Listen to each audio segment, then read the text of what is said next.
and today I'll be animating a bat.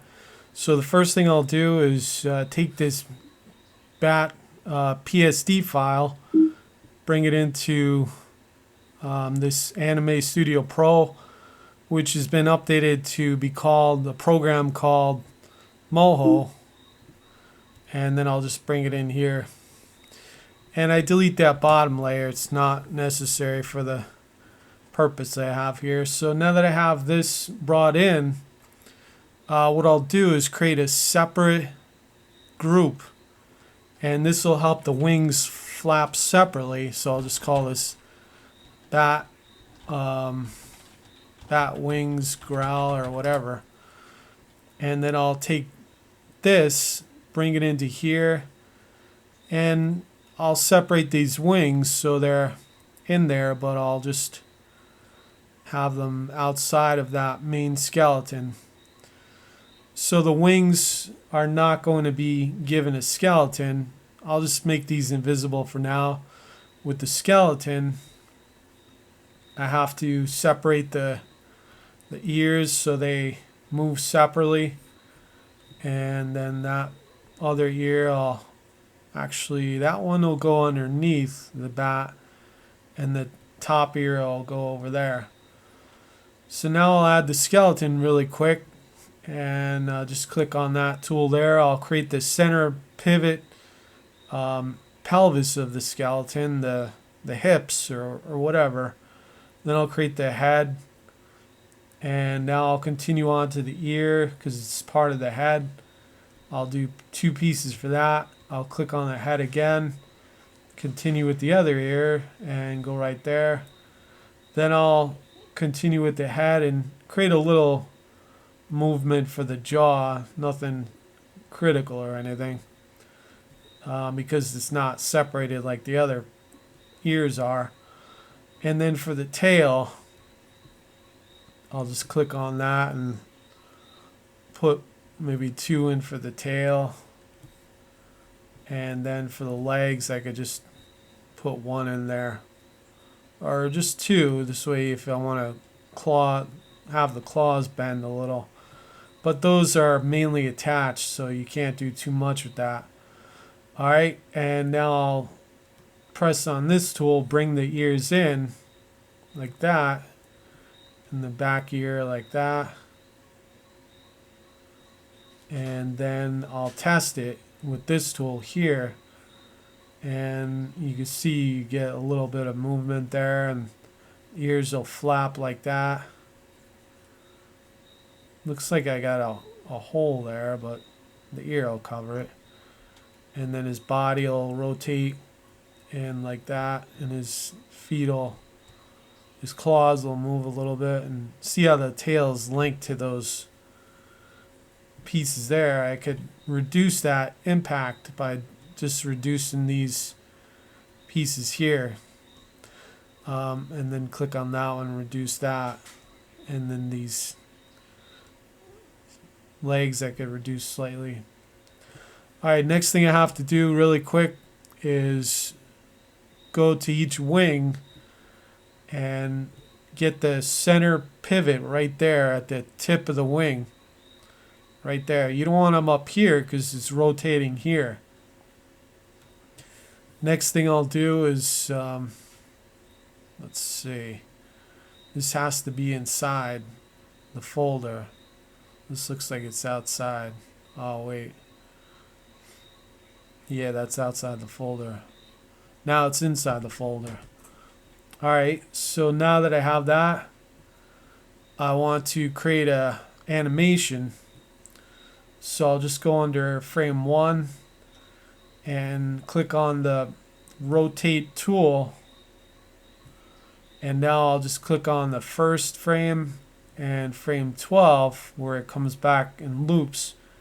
And now for frame 6, I'm going to pull down like that, and it flaps the whole wing down. Next thing I'll do is get the other one and do the same thing for that.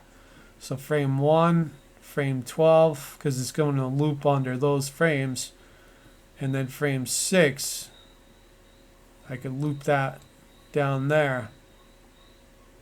like that. And now for the bat, actually before I do that, let me rotate the wings so the wing will be up a little higher, a little more dramatic.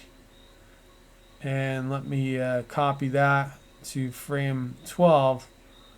And then frame 6, I'll rotate that a little more like that. And then I'll do the same for this. I'll rotate this higher up so it looks like he's really extending that wing up. And then I'll copy paste there, and frame 6 I'll rotate it down there. So it looks like he's really stretching that wing. Wow, he's really extending that wing length there. That's weird. It really stretched out. That's maybe too far. So one way I could fix that is to, well, that's weird. Oh, okay, good. Go like that. Move that in like that, so it's not so far down. So that'll go like that, and then, wow, it really stretches out there. One way you could fix that is to animate on every single frame, a keyframe, to exactly the length and depth that you want it to be. But that's the general idea. And then to move his body, you just go on the, click on the skeleton.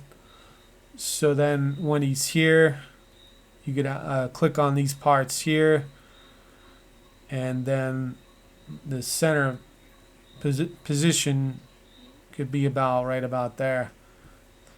And what'll happen is you'll copy these to frame 12, paste it, and then for frame 6 have his head move up, because he's flapping down, and his ears will flap down too, to that extension, and his legs will kick down as well.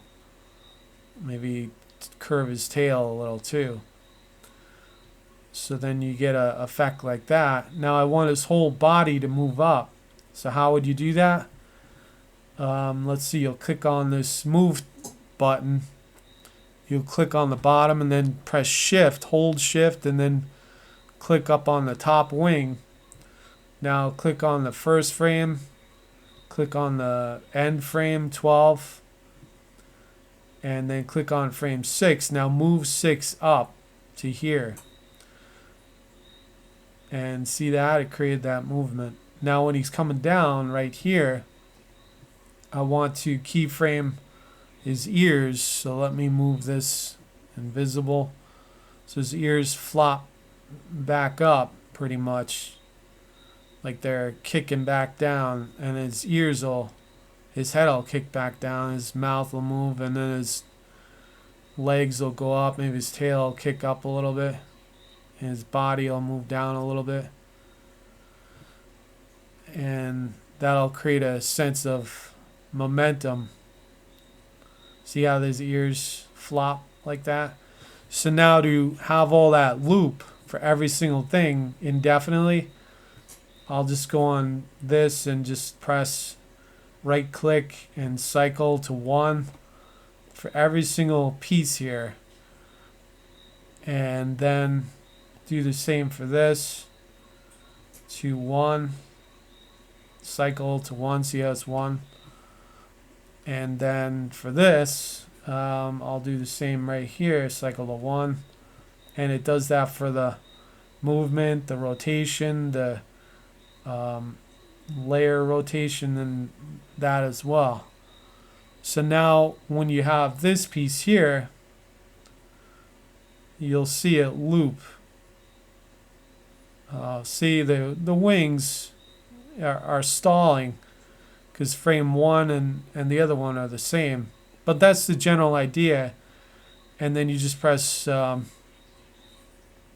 export animation, and I usually just go like that. Now if you want to render this out as a movie with invisible background so it's transparent, you just go under do not pre-multiply alpha channel, enable multi-threaded rendering, and then you press OK, and then you save it as a animation file under millions plus color, and then press export, and it'll render out with an invisible background movie file, and then you could just drop it right into your movie scene and loop it indefinitely.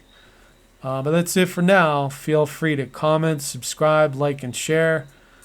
And thanks for watching. Hope you learned something.